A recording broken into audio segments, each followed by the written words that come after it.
বেশ অনেক দিন হলো দিনের বেলাতে আমার বারান্দায় যাওয়া হয় না। আসলে আলসেমির কারণে না, ব্যস্ততার কারণে। আর আমার বারান্দায় যাওয়ার কাজগুলো, যেমন গাছে পানি দেওয়া, কাপড় শুকাতে দেওয়া, এগুলো আম্মুই করে দেয়। ঘটনা সেটা না, আজকে কোনো একটা কারণে কাজ থেকে কিছুটা অবসর পেয়েছি, আর এই সুযোগে কাপড় শুকাতে বারান্দায় যাওয়া।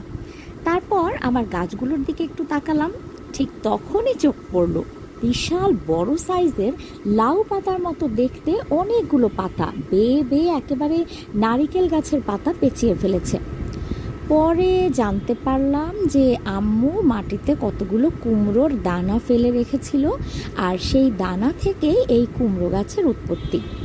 কুমড়ো গাছের পাতা আমাদের বাসায় আরও হয়েছে, কিন্তু এত বড় সাইজের পাতা আমি এই পর্যন্ত আমাদের বারান্দায় দেখিনি। এজন্যই এতটা অবাক হয়েছি, কি বিশাল সাইজের পাতা।